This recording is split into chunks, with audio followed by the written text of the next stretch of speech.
Question केवल जो है सो वैसे पोर्शन से बनते हैं जो डायमेंशन से रिलेटेड है आपका, ठीक ना। डायमेंशन फॉर्मूला या उसका एप्लीकेशन उसी पे बनता है न्यूमेरिकल प्रॉब्लम।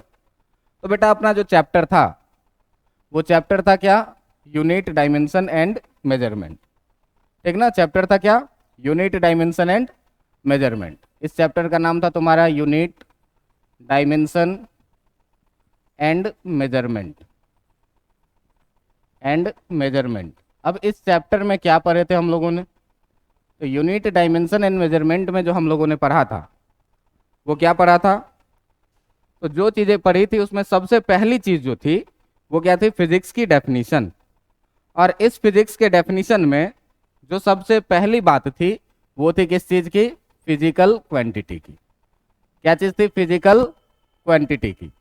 तो मैं क्या बोला था कि जो आपका वर्ड फिजिक्स है, जो आपका वर्ड फिजिक्स है, ये फिजिक्स वर्ड ग्रीक वर्ड के कहाँ से आया है, ये आया है आपके ग्रीक वर्ड के फ्यूसिका से। ग्रीक वर्ड क्या है, फ्यूसिका है। और इस फ्यूसिका का मतलब क्या होता है, इस फ्यूसिका का मतलब क्या होता है, नेचर। इस फ्यूसिका का मतलब क्या होता है, नेचर। और नेचर का मतलब क्या हुआ कि वो सारी चीज़ें जो हमारे चारों तरफ में घट रही है, वो सारी चीज़ें जो हमारे तरफ में घट रही है। तो हमारे चारों तरफ नेचर में इनफाइनाइट फिनोमेनन सुबह से लेकर के शाम तक में होते हैं। और उस इनफाइनाइट फिनोमेनन्स में से कुछ ऐसे होते हैं जो मेजरेबल होते हैं, जिसको हम मेजर कर सकते हैं, लेकिन कुछ क्वांटिटी ऐसे भी होते हैं जिसको हम मेजर नहीं कर सकते, है ना। जैसे कि अगर घर से यहाँ तक आए, कितना डिस्टेंस चले, कितना टाइम लगा, उसमें कितना एनर्जी वेस्ट हुआ, कितना फोर्स लगाना पड़ा, ये सारा चीज़ मेजरेबल था। लेकिन घर से अपने मन से खुश होके आए हैं कि लतिया के भेजे गए हैं, दो बात होता है। तो खुश होकर के आए हैं तो कितना खुश होकर के आए हैं, ये मेजर नहीं किया जा सकता। तो जो मेजरेबल क्वांटिटी है ना, उस मेजरेबल क्वांटिटी को हम लोग क्या करते हैं, यहाँ फिजिक्स में स्टडी करते हैं।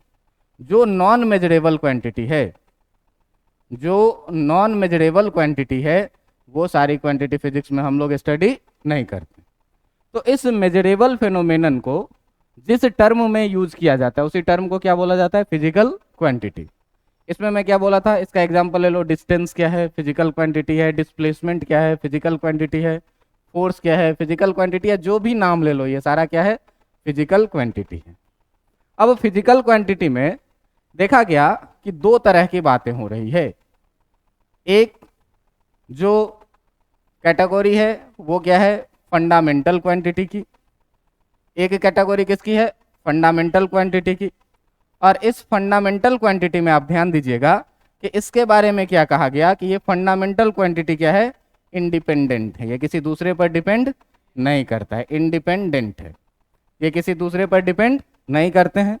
और ये भी बोला गया कि ये जो आपका फंडामेंटल क्वांटिटी है वो कितने हैं, तो देयर इज ओनली 7, ठीक ना, केवल 7 फंडामेंटल क्वांटिटी आपके पास है। There are only 7 fundamental quantity. केवल कितने फंडामेंटल क्वांटिटी है, 7 फंडामेंटल क्वांटिटी है। अब इस सातों का अगर नाम लिया जाए, तो इस सातों का अगर तुम नाम लो तो पहला नंबर पे क्या था, पहला नंबर पे था तुम्हारा क्या, लेंथ। दूसरा नंबर पे था क्या तुम्हारा, मास। तीसरा नंबर पे था क्या तुम्हारा, टाइम। चौथे नंबर पे था क्या तुम्हारा, टेम्परेचर, है ना। चौथे नंबर पे क्या था, टेम्परेचर। पांचवें नंबर पे क्या था, इलेक्ट्रिक करंट, ठीक ना, इलेक्ट्रिक करंट था। छठे नंबर पे क्या था, क्वांटिटी ऑफ मटेरियल, ठीक ना, क्वांटिटी ऑफ मटेरियल था। और सातवें नंबर पे क्या था, सातवें नंबर पे था क्या, ल्यूमिनियस इंटेंसिटी, ठीक ना, ल्यूमिनियस इंटेंसिटी। इस सातों के बारे में मैं आपको एक एक करके डिस्कस किया था, सारी चीज़ें क्या है नहीं है, ठीक ना। अब यहाँ पर जो दूसरा क्वांटिटी आया था वो था क्या, डिराइव्ड क्वांटिटी था, ठीक ना, ये क्या था, डिराइव्ड क्वांटिटी। अब इस डिराइव्ड क्वांटिटी में देखो कि सबसे पहली बात कि ये कैसा क्वांटिटी है, डिपेंडेंट है। ये कैसा क्वांटिटी है, डिपेंडेंट है, ये दूसरों पर डिपेंड करता है। और इसके बारे में जो सबसे इंपॉर्टेंट बात है ये क्या है, सबसे इंपॉर्टेंट बात है क्या, कि इट इज एक्सप्रेस्ड, इसको एक्सप्रेस्ड किया जाता है किसके टर्म में, it is expressed in the terms of fundamental quantity. किसमें, in the terms of fundamental quantity, इसको फंडामेंटल क्वांटिटी के टर्म्स में क्या किया जाता है, एक्सप्रेस्ड किया जाता है। फंडामेंटल क्वांटिटी के टर्म में इसको क्या किया जाता है, एक्सप्रेस्ड किया जाता है। अब देखो कि अगर इसके एग्जाम्पल में कोई पूछे तो इस 7 को छोड़ दो, इस 7 फिजिकल क्वांटिटी के अलावा जितने भी फिजिकल क्वांटिटी होंगे वो सारे क्या होंगे, डिराइव्ड क्वांटिटी। जैसे देख लो, फोर्स उस 7 में से नहीं है, एनर्जी उस 7 में से नहीं है, ये सारी चीज़ें जो है वो कैसी क्वांटिटी है, डिराइव्ड क्वांटिटी। इसको दो बेसिस पे हम लोगों ने कैटेगराइज किया था, क्या कि अगर डिपेंड करेगा तो डिराइव्ड होगा, अगर इंडिपेंडेंट होगा, स्वतंत्र होगा तो कैसा होगा, फंडामेंटल क्वांटिटी होगा। इस बेसिस पे हम लोगों ने क्या किया, दो कैटेगरी में बांटा था, है ना। और एक और बेसिस था क्या, फिजिकल क्वांटिटी को कैटेगराइज करने का, जो बेसिस था किस पे, तो on the basis of magnitude and direction, on the basis of magnitude and direction, magnitude and direction, कि मैग्नीट्यूड और डायरेक्शन के बेसिस पर भी फंडामेंटल क्वांटिटी के कुछ टाइप्स थे। अब ये टाइप्स में क्या क्या था, तो इस टाइप्स में था तुम्हारा 3 टाइप्स के बारे में हम लोगों ने बात किया था। इस टाइप्स में 3 टाइप्स में क्या क्या था, तो जो पहला टाइप्स था वो पहला टाइप्स था क्या, वेक्टर क्वांटिटी, है ना, क्या था, वेक्टर क्वांटिटी। अब इस वेक्टर क्वांटिटी के बारे में क्या बोला गया कि इसके पास मैग्नीट्यूड होगा, इसके पास क्या होगा, मैग्नीट्यूड होगा। इसके बारे में क्या बोला गया कि इसके पास डायरेक्शन होगा, और इसके बारे में ये क्या बोला गया कि ये वेक्टर लॉ ऑफ एडिशन को फॉलो करेगा, ठीक ना। ये क्या करेगा, फॉलो करेगा, किस चीज़ को, follow vector law of addition. अगर इस तीनों में से कोई भी एक चीज़ जो है सो फॉल्स होता है, तो कोई भी एक चीज़ जैसे ही फॉल्स होगा तो हम लोग सीधे सीधे क्या कहेंगे कि ये वेक्टर क्वांटिटी नहीं है। जो दूसरा था आपका, ये दूसरा में क्या था, स्केलर क्वांटिटी, ठीक ना। इस स्केलर क्वांटिटी के बारे में आपको क्या बोला कि ये स्केलर क्वांटिटी जो है, ये जो तुम्हारा स्केलर क्वांटिटी है, इस स्केलर क्वांटिटी के बारे में क्या बोला कि इसके पास ओनली क्या होगा, मैग्नीट्यूड, ओनली क्या होगा, इसके पास मैग्नीट्यूड होगा, ठीक ना, मैग्नीट्यूड होगा, और इसके पास कोई फिक्स डायरेक्शन नहीं होता है, नो एनी फिक्स डायरेक्शन, इसके पास कोई फिक्स डायरेक्शन नहीं होगा, ठीक है। अब देखो कि इसके एग्जाम्पल में हम तुमको क्या बताए थे, तो इसके एग्जाम्पल में क्या बताए थे, फोर्स बताए थे। इसके एग्जाम्पल में देखो क्या था, डिस्प्लेसमेंट था, है ना। इसमें कितना हुआ और किस डायरेक्शन में हुआ, ये दोनों चीज़ हमको पता होता है। इसके एग्जाम्पल में क्या लो, वेलोसिटी लो, इसके डायरेक्शन में क्या लो, इसके डायरेक्शन में एक्सीलरेशन लो, है ना। ये सारा चीज़ जो था वो क्या था, वेक्टर क्वांटिटी था। और इधर अगर आप देखेंगे इसके एग्जाम्पल में, तो इसके एग्जाम्पल में आप देखिए कि इसके एग्जाम्पल में क्या क्या था। तो अगर इसका एग्जाम्पल आप लीजिएगा तो देखिए डिस्टेंस। अब देखो कि डिस्टेंस में कोई मैग्नीट्यूड तो है कि यहाँ से आपके घर का डिस्टेंस कितना है, लेकिन कोई फिक्स डायरेक्शन नहीं है, तो इसीलिए ये क्या हो गया, स्केलर हो गया। आप स्पीड को ले लो, स्पीड कैसा हो गया, स्केलर हो गया। आप टेम्परेचर ले लो, टेम्परेचर कैसा हो गया, स्केलर हो गया। आप ले लो किस चीज़ को, मास ले लो, क्या हो गया, स्केलर हो गया। आप ले लो टाइम ले लो, ये सब क्या हो गया, स्केलर हो गया। ये सारी की सारी क्वांटिटी कैसी है, स्केलर क्वांटिटी है, जिसके पास केवल मैग्नीट्यूड होगा, कोई फिक्स डायरेक्शन नहीं होगा। इसके बारे में एक और इम्पोर्टेंट पॉइंट क्या है, इसके बारे में एक और इम्पोर्टेंट पॉइंट है क्या कि ये फॉलो करता है किस चीज़ को, ये फॉलो करता है क्या, सिंपल एडिशन और सब्ट्रैक्शन, फॉलोज सिंपल एडिशन और सब्ट्रैक्शन। ये सिंपल एडिशन को और सब्ट्रैक्शन को क्या करता है, ये फॉलो करता है, ठीक ना। लेकिन वेक्टर में ऐसा कुछ नहीं होता है, ये वेक्टर लॉ ऑफ एडिशन और वेक्टर लॉ ऑफ सब्ट्रैक्शन को ही ये क्या करेगा, फॉलो करेगा, ठीक है। ये दो टाइप हुए। इसके बाद एक तीसरी टाइप थी क्या, एक तीसरी टाइप थी क्या, तो जो तीसरा टाइप में हमने लिखा था वो था क्या आपका, टेंसर क्वांटिटी।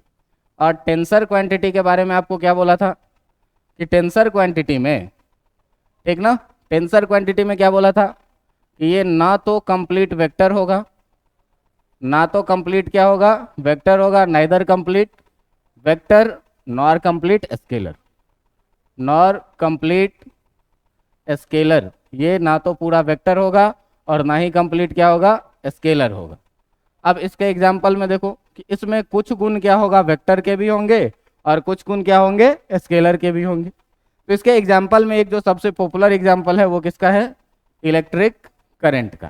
किसका है, इलेक्ट्रिक करंट का। अब देखो कि इस इलेक्ट्रिक करंट में क्या है, तो इलेक्ट्रिक करंट के पास आप देखिए कि अगर यहाँ से एक करंट आ रहा है मान लो 5 एम्पियर और इधर से एक करंट जा रहा है मान लो 3 एम्पियर, तो ये यहाँ से जो बाहर आएगा वो कितना आएगा, 8 एम्पियर बाहर आएगा, है ना।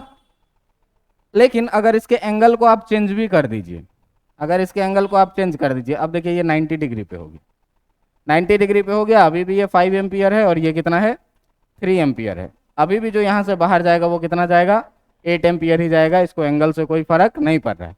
लेकिन वेक्टर क्वांटिटी में अगर बात करोगे, अगर बात करोगे किसके लिए, वेक्टर के लिए, तो वेक्टर में मान लो कि हम लोग क्या पढ़ते हैं, डिस्प्लेसमेंट को पढ़ते हैं वेक्टर में। तो देखिए कि डिस्प्लेसमेंट में क्या हो रहा है, डिस्प्लेसमेंट में क्या हो रहा है कि डिस्प्लेसमेंट में क्या होगा कि अगर एक आदमी मान लो कि ऐसे गया 3 मीटर और फिर इसी डायरेक्शन में चला गया 4 मीटर, है ना, तो इसका जो इनिशियल पॉइंट से ए से बी तक गया फिर बी से सी तक गया, तो अगर तुम इसको फाइनल और इनिशियल पॉइंट के बीच का डिस्टेंस लिखोगे तो कितना लिखोगे, 3 और +4 कितना 7, जो ए सी लिखोगे वो कितना लिखोगे, 3 + 4 जो कि कितना हो गया 7 मीटर हो गया। लेकिन अगर देखो डायरेक्शन बदल जाएगी, यहाँ से यहाँ तक मान लो गया ये कितना 3 मीटर ए से बी तक गया, है ना, और फिर वापस आ गया कितना 4 मीटर, बी से सी तक वापस आ गया, तो अब जो लिखोगे वो कितना लिखोगे, -1 लिखोगे। अब यहाँ पे देखो कि ये 4 मीटर वापस आया है। अब अगर इसको वेक्टर फॉर्म में लिखना था इस चीज को, तो आप ए सी इक्वल टू सीधे लिखते क्या, ए बी और प्लस बी सी, है ना। लेकिन यहाँ पे अगर आप सिंपली करिएगा तो यहाँ अगर आपको ए सी चाहिए तो यहाँ अगर आप ए बी और प्लस बी सी लिखिएगा, तो A B plus B C लिखिएगा तो देखिए अपोजिट डायरेक्शन में ये कितना आ जाएगा, -1 आएगा। अगर यही चीज़ें क्या हो कि 3 मीटर ऐसे चले और 4 मीटर ऐसे चल जाए, ये 3 मीटर और ये 4 मीटर, ये है ए, ये है बी और ये है सी। अब देखो इसका रिजल्टेंट ये वाला जाएगा और ये कितना होगा 5 मीटर का, है ना। तो इसमें अगर तुमको ए सी चाहिए होगा तो यहाँ पे है सारा वेक्टर ए बी ही और प्लस बी सी ही, लेकिन यहाँ पे जो रिजल्ट आ रहा है वो कितना आ रहा है 5 मीटर का। आप देखिए कि डायरेक्शन जैसे जैसे बदल रहा है सेम चीज़ का वैल्यू क्या हो रहा है, चेंज हो रहा है। लेकिन यहाँ पे ऐसा कुछ नहीं था, इसके पास कुछ प्रॉपर्टी किसके हैं, वेक्टर के हैं, और कुछ प्रॉपर्टी क्या है, स्केलर के हैं। वेक्टर के क्या प्रॉपर्टी है कि मैग्नीट्यूड भी है, डायरेक्शन भी है। स्केलर का क्या प्रॉपर्टी है, सिंपली ऐड हो रहा है। लेकिन यहाँ पे मैग्नीट्यूड भी है, डायरेक्शन भी है, और सिंपली ऐड ये नहीं हो रहा है, ये ऐड हो रहा है कैसे, वेक्टर के रूल से। तो वेक्टर के रूल से जब हम लोग ऐड कर रहे हैं तो यही है डिफरेंस क्या, वेक्टर में और स्केलर में। कभी कभी एग्जाम्पल में पूछ देगा आपको क्या कि इलेक्ट्रिक करंट है और ऑप्शन में टेंसर नहीं दिया हुआ है, तो जब ऑप्शन में टेंसर नहीं दिया हुआ है तो इसको स्केलर के जैसे ही मानना है। लेकिन अगर ऑप्शन में टेंसर भी हो तो टेंसर क्लिक करना है, ठीक है, क्योंकि टेंसर अपने 11th-12th जेईई के सिलेबस में नहीं है। लेकिन पेपर सेट करते टाइम कभी कभी क्या करता है, शैतानी करता है लोग और पेपर में ऐड कर देगा टेंसर क्वांटिटी को भी, तो हमको उस समय में क्या करना है, टेंसर ही टिक करना है तो सही होगा, नहीं तो स्केलर क्वांटिटी क्लिक करके चलना है, ठीक है। इसके बाद था क्या, एक चौथा नंबर पे क्या आ रहा था, रेशियो।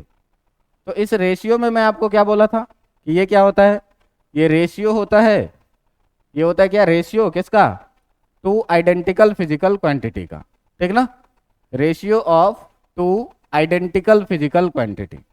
तो अब आइडेंटिकल फिजिकल क्वांटिटी का मतलब क्या हुआ, एक ही जैसा, ठीक ना। आइडेंटिकल फिजिकल क्वांटिटी का मतलब क्या हुआ, एक ही जैसा। अब देखो कि एक ही जैसा में इसमें एग्जाम्पल क्या लिए थे, तो इसमें एग्जाम्पल लिए थे किस चीज़ का, मैग्निफिकेशन का, है ना। इसमें एग्जाम्पल में हम लोगों ने क्या लिया था, मैग्निफिकेशन का। अब देखो कि ये मैग्निफिकेशन 10th क्लास में पढ़े हुए होंगे, ठीक ना। मैग्निफिकेशन क्या पढ़ते हैं, height of image to the height of object, height of image to the height of object, यही चीज पढ़ते थे। अब देखो कि ये जो हाइट है, ये पहला वाला भी हाइट जो है वो आपका क्या है, ये लेंथ है ना, और जो दूसरा वाला भी है ये भी आपका क्या है, लेंथ है। अब देखिए कि ये भी लेंथ और ये भी लेंथ और दो लेंथ का ये क्या है, रेशियो है। तो इस तरह से अगर आप मैग्निफिकेशन देखिएगा m, तो m इक्वल टू जो height of image by height of object है, इसमें ये जो m है आपका, ये कैसा क्वांटिटी हो जाएगा, ये कैसा क्वांटिटी हो जाएगा, ये हो जाएगा आपका रेशियो, ठीक ना। अब इसमें देखो एक चीज कि अगर ये रेशियो है तो इसका जो यूनिट होगा ये क्या होगा, मीटर, और इसका भी यूनिट क्या होगा, मीटर। मीटर से मीटर कट जाना चाहिए। तो रेशियो के बारे में हम लोग सबसे पहला पॉइंट ये बना सकते हैं क्या, कि जो भी रेशियो होगा वो कैसा होगा, ये यूनिटलेस होगा। ये कैसा होगा, यूनिटलेस क्वांटिटी होता है, ठीक ना। ये क्या होता है, यूनिटलेस क्वांटिटी होता है। और जनरली ये क्या होता है, डायमेंशनलेस भी होता है। हमेशा नहीं, लेकिन generally it is also dimensionless. Also क्या होता है, डायमेंशनलेस होता है। तो सर यहाँ जनरली क्यों लिखे हैं, है ना। तो जनरली क्यों लिखे हैं, इस जनरली के लिए देखो कि रेशियो में दो एक्सेप्शन आ जाते हैं। दो एक्सेप्शन किसका आता है, तो एक एक्सेप्शन आएगा आपको इसमें क्या, सॉलिड एंगल, और एक आएगा क्या, प्लेन एंगल। तो जो पहला इसमें एक्सेप्शन आता है वो किसका आता है, प्लेन एंगल का। अब देखिए प्लेन एंगल थीटा से रिप्रेजेंट किया जाएगा। और ये क्या होता है कि किसी भी दो रे के बीच का, कोई भी दो रे लिए, एक रे ए और एक रे का नाम रखे बी, और इस दोनों का इनिशियल पॉइंट ओ, इसके बीच में जो रीजन बाउंडेड हो रहा है इसी रीजन को क्या बोलेंगे, थीटा, प्लेन एंगल। इसके बीच में जो रीजन बाउंडेड हो रहा है इसी को क्या बोलेंगे, थीटा, प्लेन एंगल। अब देखो मान लो कि यहाँ से यहाँ तक रेडियस r1 है और यहाँ से यहाँ तक रेडियस r2 है। कहोगे कि ये थीटा का कॉन्सेप्ट सर आया कहाँ से, तो इस थीटा के कॉन्सेप्ट के लिए बात किया गया क्या, कि अगर किसी भी सर्कल में, मान लो ये है सर्कल जिसका रेडियस है कितना r, और इस दोनों के बीच का ये एंगल मान लिया गया थीटा। तो देखो, तो ये आर्क लेंथ को अगर हम l बोले तो प्लेन एंगल का डेफिनेशन क्या पढ़े थे, प्लेन एंगल का डेफिनेशन पढ़े थे क्या, आर्क लेंथ बाई क्या चीज, रेडियस, है ना। तो आर्क लेंथ बाई रेडियस पढ़े थे। अब इस हिसाब से देखेंगे तो थीटा इक्वल टू कितना लिखेंगे, L/r लिखेंगे। अब देखो कि यहाँ जो ये पहला वाला लेंथ है, जो आपका ये पहला वाला लेंथ है, ये भी क्या है, लेंथ है, और जो रेडियस है ये भी क्या है, लेंथ है। तो अगर रेडियस है तो लेंथ हम लोग देख रहे हैं, और ऊपर आर्क लेंथ को भी लेंथ देख रहे हैं, तो इस दोनों का यूनिट तो होना चाहिए क्या, मीटर। इसका भी यूनिट क्या होना चाहिए, मीटर होना चाहिए। अब इस हिसाब से देखोगे तो यहाँ मीटर से मीटर क्या होगा, कैंसिल हो जाएगा, और इसका कोई यूनिट नहीं बचेगा। लेकिन फिर भी हम इसका क्या लिखते हैं, इसका यूनिट क्या लिखते हैं, रेडियन। और देखिए कि पिछले पेज में लिखने में गलती हो गई है। पिछले पेज में जनरली यूनिटलेस होता है और डायमेंशनलेस हमेशा होता है, ठीक ना। इसमें ये कहानी जो है वो गड़बड़ हो गई है, ये पूरी कहानी जो है ये क्या हो गई है, इसमें गड़बड़, उल्टा लिखा गया है, ठीक ना। देखो इसमें क्या होगा, तो इसमें क्या होगा कि generally it is unitless generally होता है, लेकिन ये रेशियो जो होगा इज ऑलवेज डायमेंशनलेस होगा। ये हमेशा क्या होगा, डायमेंशनलेस हमेशा होगा, ठीक है। इस चीज़ पर थोड़ा सा ध्यान देना था। तो देखो हुआ क्या कि जो इधर हम लोगों ने बात किया था, तो इसमें इसका यूनिट तो कोई नहीं बच रहा है, लेकिन फिर भी हम लोग क्या ले रहे हैं, यूनिट ले रहे हैं रेडियन में। तो जनरली यूनिटलेस होगा, लेकिन इसका कोई डायमेंशन बचेगा क्या, डायमेंशन नहीं बचेगा। तो इसको क्या कहेंगे हम लोग, हमेशा ही ये क्या है, डायमेंशनलेस। अब कहोगे कि सर देखियो तो यहाँ रीजन छोटा और यहाँ रीजन बड़ा लग रहा है। इसके लिए मैं क्या बोला था कि सर्कल का सरकमफेरेंस जो होता है, वो सरकमफेरेंस कितना होगा, 2πr। तो ध्यान से देखोगे तो यहाँ पर आर्क लेंथ जो है, वो डायरेक्टली प्रोपोर्शनल टू रेडियस होता है। तो आर्क लेंथ जब डायरेक्टली प्रोपोर्शनल टू रेडियस हो रहा है, तो देखिए तो छोटा रेडियस तो छोटा आर्क लेंथ, बड़ा रेडियस तो बड़ा आर्क लेंथ। इस तरह से हम लोग जैसे जैसे रेडियस को बढ़ा रहे हैं वैसे वैसे क्या हो रहा है, आर्क लेंथ बड़ा होता जा रहा है। लेकिन दोनों का जब भी रेशियो लेंगे, जब भी हम लोग दोनों का क्या करेंगे, रेशियो लेंगे आर्क लेंथ बाय रेडियस का, तो ये क्या होगा, हमेशा कांस्टेंट आएगा। और यही कांस्टेंट किसके बराबर में होता है, थीटा के बराबर में। इतनी बातें तो समझ में आ गई होगी, है ना। अब इसमें देखो कि इसमें मैं बताया था क्या कि डिग्री और रेडियन में रिलेशन क्या है। तो देखो कि भाई अगर एक चक्कर कंप्लीट किए, एक चक्कर कंप्लीट किए, इसका रेडियस मान लो आर है, तो आर्क लेंथ कितना होगा? तो आर्क लेंथ जो होगा पूरा चक्कर करने में वो सरकमफेरेंस के बराबर में होगा, और सरकमफेरेंस कितना होता है? 2 पाई आर। तो अगर यहाँ पर मान लो कि पूरा एक रेडियन में ये थीटा एंगल बनाया, तो theta equal to arc length लिखोगे 2 पाई आर, और नीचे रेडियस आर, आर से आर कैंसिल होगा, बचेगा कितना? 2 पाई रेडियन। और ये भी जानते हो क्या कि जो एक चक्कर लगाने में ये पूरा एंगल बनता है, ये पूरा एंगल थीटा बराबर कितने का होता है? 360 डिग्री का, है ना। तो ये देखो कि वो भी एक चक्कर लगाने में 2 पाई रेडियन, और ये डिग्री में कितना? 360। दोनों तो एक ही एंगल है, तो दोनों एक ही एंगल है, तो सीधे सीधे क्या लिखेंगे कि जो 2 पाई रेडियन होगा वो किसके बराबर में होगा? 360 डिग्री के बराबर में होगा। ठीक ना, इसको कॉपी में पूरा प्रूफ करके दिखवाया है। अब यहाँ पे देखो कि जो पाई रेडियन निकल के आएगा, 2 को इधर भेज दो, कितना हो जाएगा? 180 डिग्री के बराबर में। अब मैं क्या बोला था कि ये रेडियन और डिग्री ये दोनों जो है वो क्या है? मेजरमेंट का कहीं ना कहीं बड़ा बड़ा यूनिट है। ठीक ना। तो इसके लिए कुछ छोटे रेडियन भी लिए गए, जैसे क्या? मिनट, और मिनट के लिए सिंबल में हम लोग सिंगल डैश का यूज करते हैं। और एक क्या लिया गया? सेकंड। ये दोनों इसके लिए क्या करते हैं? डबल डैश का यूज करते हैं। ये दोनों क्या है? Small unit. Small unit of किसका? प्लेन एंगल का। कि प्लेन एंगल का ये सब क्या है? छोटा छोटा यूनिट है। और इसमें हम लोग क्या लिखते थे कि जो 1 मिनट होता था वो कितने? 60 सेकेंड के बराबर में, और जो 1 डिग्री होता था वो 60 मिनट के। मैं बोला भी था क्या कि डिग्री को याद कर लो कि ये घंटा के बराबर में है। 1 घंटा में 60 मिनट होता है, मतलब 1 डिग्री में कितना मिनट होता है? 60 मिनट। और 1 मिनट में 60 सेकंड होता है, मतलब 1 मिनट में कितना सेकंड? 60 सेकंड। ऐसे याद करने के लिए ये था प्लेन एंगल। अब इसी में एक अगली कहानी किसकी आई थी? एक अगली कहानी आई थी किसकी? दूसरी नंबर की, जो रेशियो है लेकिन फिर भी उसका यूनिट होता है, वो था क्या?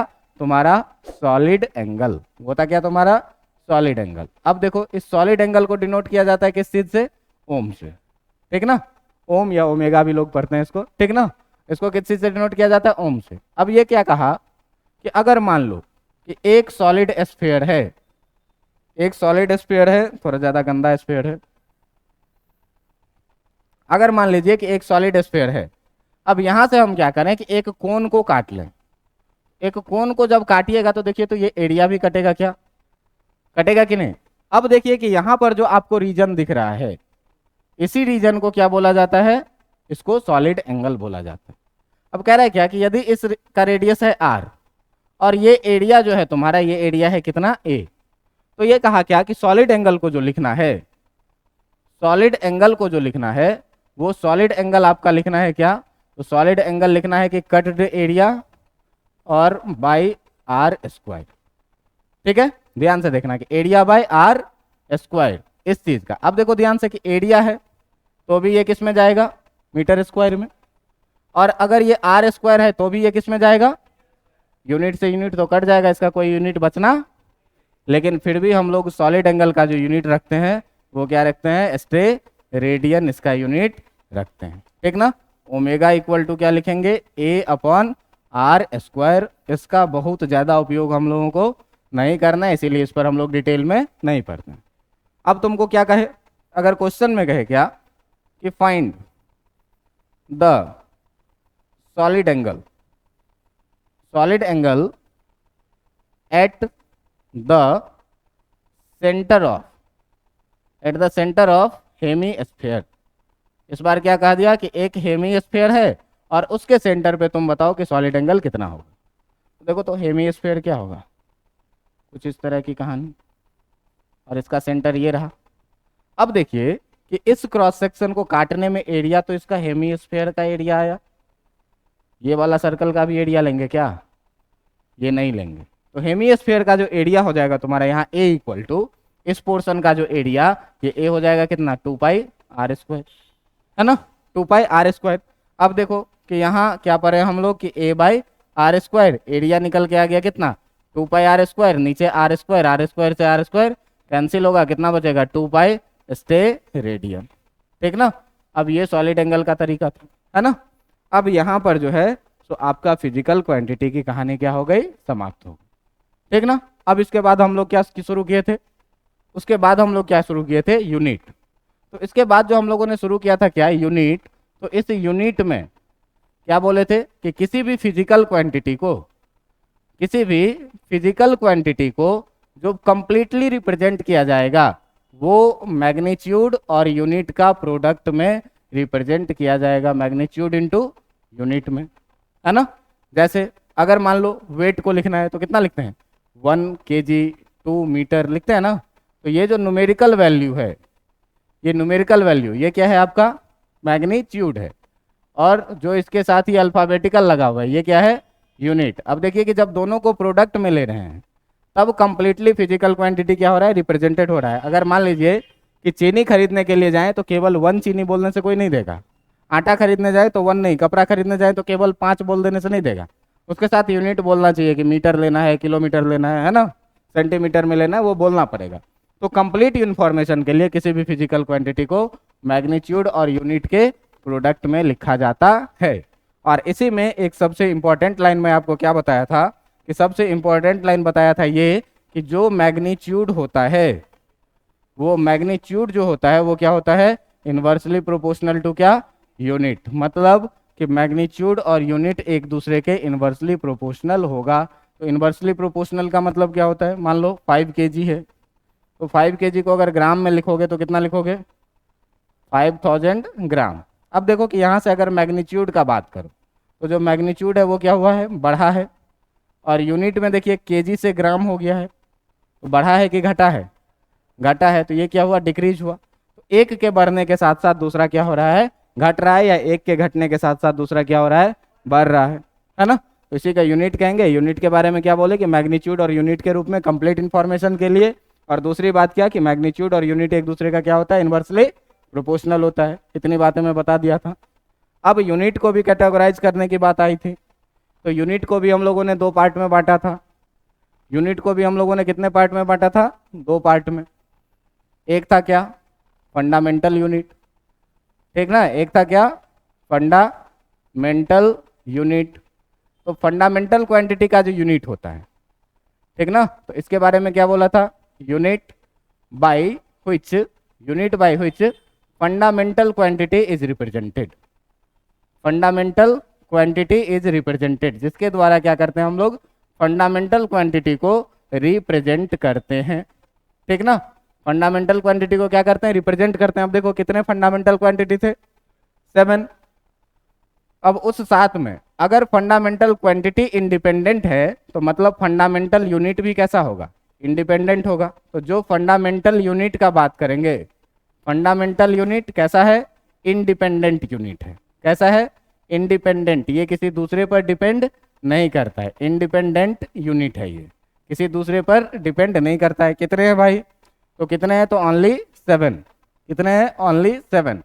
क्या लिखेंगे, there is only 7 fundamental unit. कितने हैं, केवल 7 फंडामेंटल यूनिट है। अब इस 7 फंडामेंटल यूनिट में कौन कौन सा है, तो जो फंडामेंटल क्वांटिटी होगा उसी का जो यूनिट होगा उसी को क्या बोलेंगे, फंडामेंटल यूनिट बोलेंगे। तो देख लो क्या, तो इधर सबसे पहले क्या करेंगे कि जो हमारे पास 7 फंडामेंटल क्वांटिटी है उसका नाम लिखो। पहला में क्या था, लेंथ। दूसरा में क्या था, मास। तीसरा में क्या था, टाइम था। चौथा में क्या था, चौथा में था टेम्परेचर। और टेम्परेचर के बाद 5वां में क्या था, इलेक्ट्रिक करंट, ठीक ना, इलेक्ट्रिक करंट। और छठा में क्या था, क्वांटिटी ऑफ मटेरियल या अमाउंट ऑफ सब्सटेंस, है ना, क्वांटिटी ऑफ मटेरियल। और 7वें में क्या था, 7वें में क्या था, ल्यूमिनियस इंटेंसिटी, ठीक ना, ल्यूमिनियस इंटेंसिटी। अब देखो कि इस सारे चीज़ों को जब हम लोग मिलाएंगे तो इसी सारे का जो यूनिट होगा उसे यूनिट को हम लोग क्या बोलेंगे, फंडामेंटल यूनिट बोलेंगे। अब देखो कि इसमें लेंथ का यूनिट क्या, मीटर। तो ये मीटर जो होगा वो क्या होगा, फंडामेंटल यूनिट होगा। मास का यूनिट क्या है, किलोग्राम। तो ये किलोग्राम जो होगा आपका ये क्या होगा, फंडामेंटल यूनिट होगा। टाइम का क्या होता है, सेकंड। तो ये सेकंड जो होगा आपका ये क्या होगा, फंडामेंटल यूनिट। टेम्परेचर का केल्विन, डिग्री सेल्सियस भी होता है लेकिन ऐसा यूनिट इसका क्या है, केल्विन। तो केल्विन क्या होगा, फंडामेंटल यूनिट होगा। इलेक्ट्रिक करंट का क्या होगा, एम्पियर। एम्पियर क्या होगा, फंडामेंटल यूनिट होगा। इसका क्या होता है मूल, ये क्या होगा फंडामेंटल यूनिट होगा, और इधर क्या होता है कैंडेला, ठीक ना। ये कैंडेला भी जो होगा इसका ये क्या होगा फंडामेंटल यूनिट होगा। अब जो दूसरे नंबर पे था, तो ये तो पहला था क्या कि पहला में फंडामेंटल यूनिट। अब जो दूसरे नंबर पे आता है वो दूसरे नंबर पे क्या आता है डिराइव्ड यूनिट, ठीक ना। तो दूसरे नंबर पे क्या आता है डिराइव्ड यूनिट। अब देखो कि इस डिराइव्ड यूनिट में क्या पढ़े थे, इस डिराइव्ड यूनिट में क्या कहे थे कि द यूनिट इन विच, जिसमें क्या किया गया था डिराइव्ड क्वांटिटी को क्या किया गया था भाई लिखा जाता था, इन विच डिराइव्ड क्वांटिटी इज एक्सप्रेस्ड, जिसके टर्म में हम लोग डिराइव्ड क्वांटिटी को क्या करते थे एक्सप्रेस्ड करते थे, उसको क्या बोलते थे डिराइव्ड यूनिट बोलते थे। अब देखो कि इस डिराइव्ड यूनिट के बारे में क्या बोला था कि ये जो है वो कैसा है डिपेंडेंट है, ये कैसा है डिपेंडेंट है, it can be expressed in the, इसको एक्सप्रेस्ड किया जाता है किसमें, it can be expressed in the term of, expressed in the term of, किसके टर्म में फंडामेंटल यूनिट के टर्म में, in the term of fundamental unit, इसको फंडामेंटल यूनिट के सहायता से लिखा जाता है। ये सबसे इंपॉर्टेंट लाइन था इसके लिए। जैसे में क्या, तो देखो अगर वेलोसिटी का बात किए थे तो वेलोसिटी को क्या लिखते थे भाई डिस्प्लेसमेंट बाय टाइम। तो डिस्प्लेसमेंट देखो क्या है, डिस्प्लेसमेंट है क्या लेंथ है, और टाइम तो फंडामेंटल यूनिट है ही। अब देखिए कि ये वेलोसिटी एक डिराइव्ड क्वांटिटी है, जिसमें लेंथ है तो इसका यूनिट क्या होगा मीटर, और टाइम है तो इसका यूनिट क्या होगा सेकेंड, दोनों बाय में है तो सीधे सीधे वेलोसिटी का यूनिट क्या लिखेंगे मीटर पर सेकेंड। देखो इसमें मीटर भी फंडामेंटल यूनिट है और सेकेंड भी क्या है फंडामेंटल यूनिट है। बातें समझ में आ रही है। ये था क्या डिराइव्ड यूनिट और फंडामेंटल यूनिट। इसके बाद हम लोग कहाँ पर आए थे तो मेजरमेंट के सिस्टम पे, है ना। इसके बाद जो हमारा टॉपिक था वो टॉपिक था क्या सिस्टम ऑफ मेजरमेंट। तो सिस्टम ऑफ मेजरमेंट में हम लोगों ने 4 सिस्टम के बारे में जनरली पढ़ा था। इस सिस्टम ऑफ मेजरमेंट में कितने चीज़ों को पढ़ा था 4 चीज़ों को। सिस्टम ऑफ मेजरमेंट में 4 चीज़ों को पढ़ा था। कौन कौन सा सिस्टम, तो जो सबसे पहला सिस्टम था आपका, जो आपका सबसे पहला सिस्टम था वो सबसे पहला सिस्टम था क्या आपका FPS सिस्टम। दूसरा जो था वो था क्या CGS, ठीक ना, अच्छा FPS। दूसरा जो था वो क्या था CGS, और तीसरा था क्या MKS सिस्टम, और सबसे लास्ट में जो था वो था क्या SI सिस्टम। इस पर मैंने आपको एक स्टोरी भी सुनाई थी क्या कि FPS सिस्टम क्यों आया। तो मैं बोला था क्या कि यूनान से साइंस का इनिशिएट हुआ है। अगर भारत से हुआ रहता तो हम लोग अपने मेजरमेंट में मेजर करते, और यूनान का जो मेजरमेंट का सिस्टम था उसमें ये लोग क्या करता था कि लेंथ को जो मेजर करता था वो किस में मेजर करता था फुट में, ठीक ना। मास को जो ये लोग मेजर करता था वो किस में करता था पाउंड में, और टाइम को जो मेजर करता था वो किस में करता था सेकंड में। इसका कारण था घड़ी का इन्वेंशन होना, ठीक ना, कि घड़ी बहुत पहले ही हमारे यहाँ आ चुकी थी तो सब लोग टाइम को सेकंड में जानते थे। लेकिन साइंस तो फॉर ऑल है, पूरे दुनिया के लिए है। तो जब पूरे दुनिया में इसको ले जाया जाएगा हमारे यहाँ आएगा तो हम लोग उस समय में फुट पाउंड सेकंड का मतलब समझते नहीं थे। तो नहीं समझते थे तो पूरे दुनिया को जानने के लिए क्या करेगा कि एक ऐसा यूनिट लाएगा जिस यूनिट के बारे में कौन पूरा दुनिया समझ सके, है ना। अब पूरा दुनिया को समझने के लिए लाया कौन सा unit centimetre gram second system. इसमें ये लोग क्या करता था लेंथ को मेजर करता था किस चीज में सेंटीमीटर में, ठीक ना, सेंटीमीटर में। मास को मेजर करता था किस में, मास को मेजर करता था ये लोग किस चीज में ग्राम में, और टाइम को ये लोग भी मेजर करता था किस में सेकंड में। लेकिन इसमें हुआ क्या कि ये जो है जनरली क्या है बहुत स्मॉल है, बहुत छोटा यूनिट है। इसको पूरी दुनिया तो जानने लगी लेकिन इससे क्या होने लगा कि ये बहुत छोटा यूनिट है। छोटा यूनिट में मेजर करने में क्या होगा कि इससे आएगा लार्ज डाटा, ठीक ना, लार्ज डाटा आएगा। लार्ज डाटा को कैलकुलेशन करने में क्या होगा प्रॉब्लम होगा, ठीक ना, तो कैलकुलेशन प्रॉब्लम आने लगेगा। कैलकुलेशन प्रॉब्लम होगा तो उस डाटा को स्टोरिंग प्रॉब्लम भी आएगा, है कि नहीं। बड़ा बड़ा डाटा है तो स्टोरिंग में भी क्या आएगी प्रॉब्लम आएगी। तो जब स्टोरिंग में प्रॉब्लम आने लगेगी तो इस कहानी से क्या होगी परेशानी होगी, है ना। कि मान लो कि अगर यहाँ से चांद तक का डिस्टेंस हम लोग मेजर करते हैं किस चीज़ में फिजिक्स पढ़ने में, और अगर उसको सेंटीमीटर में मेजर करना पड़े तो इस बोर्ड पर 0 0 लिखते लिखते परेशान हो जाएंगे। अब इतना बड़ा डाटा है उसको कैलकुलेट करना है तो वो भी क्या होगा टफ हो जाएगा। कैलकुलेशन टफ होगा, उतना बड़ा डाटा को स्टोर करना है तो वो भी क्या हो जाएगा, टफ हो जाएगा। तो इसी सब को देखते हुए क्या किया गया, इस सिस्टम ऑफ मेजरमेंट को भी क्या किया, समाप्त कर दिया गया कि इससे भाई पूरा दुनिया तो जान रहा है इसको, लेकिन इससे परेशानी क्या आ गई, कैलकुलेशन में दिक्कत है, बड़े बड़े डाटा आ रहे हैं, है ना, स्टोरिंग में प्रॉब्लम है। अब कौन लाया, एमकेएस सिस्टम लाया। तो एमकेएस सिस्टम में क्या किया, ये लेंथ को मेजर किया किस में, ये लेंथ को मेजर किया किस चीज में, मीटर में। अब देखो कि सेंटीमीटर से मीटर 100 गुना ज़्यादा बड़ा है, काम अपना 100 गुना ज़्यादा आसान हो गया, है ना। जो मास को ये मेजर किया, ये मास को मेजर किया किस में, किलोग्राम में। किलोग्राम जो है ग्राम के अपेक्षा 1000 गुना ज़्यादा बड़ा है, ओवरऑल लाख गुना ज़्यादा आसान हो गया काम। लेकिन टाइम को अभी भी किस में मेजर किया, सेकंड में। लोगों के मन में आता है सर जब काम ही को आसान करना था तो इस कहानी को आप घंटे में मान लेते और आसान हो जाता। लेकिन देखो कि बहुत सारी घटनाएं हैं, तो हम लोग जो मेजरमेंट का सिस्टम रखते हैं वो बीच में रखते हैं। क्यों, सेकंड एकदम बीच का चीज है, सेकंड से बड़ा है मिनट, उससे बड़ा है घंटा, उससे बड़ा भी यूनिट सब है, लेकिन उससे छोटा भी तो यूनिट है माइक्रो सेकंड, मिली सेकंड। तो बहुत सारी घटनाएं ऐसी होती है जो माइक्रो मिली में चली जाती है, और बहुत सारी घटनाएं हैं जो मिनट में जाता है। तो ये मिनट घंटा में जाने वाला क्लासिकल फिजिक्स का पार्ट होता है, वो सब बहुत कम घटनाएं हैं। आजकल की जो अधिकतर घटनाएं हैं वो माइक्रो मिली में जाता है, इसीलिए एक लेवल पे ला करके सेकंड उसके हिसाब से बहुत बड़ा यूनिट हुआ, इसीलिए सेकंड के साथ छेड़छाड़ नहीं किया गया। बातें समझ में आ रही है, अब कोई बात नहीं, ठीक ना, समझ ही जाओगे। अब देखो कि अब क्या कहा कि ये कब तक हम लोग ये सब खेल खेलते रहेंगे, है ना, कब तक ये सब खेल खेलते रहेंगे, एफपीएस से सीजीएस, सीजीएस से एमकेएस। तो कुछ ऐसा उपाय किया जाए जिस उपाय में हो क्या कि पूरा दुनिया के लिए एक सिस्टम का मेजरमेंट लिया जाए। तो उसी में क्या किया गया, ये लोग क्या किया कि एमकेएस सिस्टम को अडॉप्ट कर लिया गया, कैसे, एसआई सिस्टम के रूप में। और लास्टली क्या हुआ कि एमकेएस सिस्टम को क्या किया, अडॉप्ट कर लिया किसके रूप में, एसआई सिस्टम के रूप में। Is adopted as SI system के भाई अब तुम्हारा कोई भी प्रॉब्लम हो, इससे हमको कोई विशेष दिक्कत नहीं है, तुम क्या करो कि इसको अब ब्रह्मास्त्र मानो कि यही मेजरमेंट का तरीका पूरा का पूरा सही है। और इस मेजरमेंट में क्या किया गया कि बहुत सारे यूनिट को एमकेएस में, जैसे देखो कि फोर्स के बारे में अगर बात करो तो फोर्स का यूनिट होता है क्या, केजी मीटर पर सेकेंड स्क्वायर होता है ना। और इसी को एसआई में क्या बोल दिया, कहा कि बहुत बड़ा है, इसको छोटा करो और सर आइजक न्यूटन के नाम पे इसका नाम क्या रख लो, न्यूटन रख लो, है ना। अगर एनर्जी का बात करते थे तो एनर्जी का भी बहुत बड़ा यूनिट क्या होता था, एनर्जी का भी बहुत बड़ा यूनिट क्या होता था, केजी मीटर स्क्वायर पर सेकेंड स्क्वायर का, ये बहुत बड़ा है, इसको क्या करो सर जूल के नाम पे इसका यूनिट क्या रख लो, जूल रख लो। ये सब एसआई में चेंजिंग आया जिससे काम क्या हुआ और हमारा आसान हुआ। सिस्टम ऑफ मेजरमेंट की कहानी समझ में आ गई। इतना कहानी के बाद शुरू हुआ था हमारा किस चीज़ का कहानी, डायमेंशन का कहानी, है ना।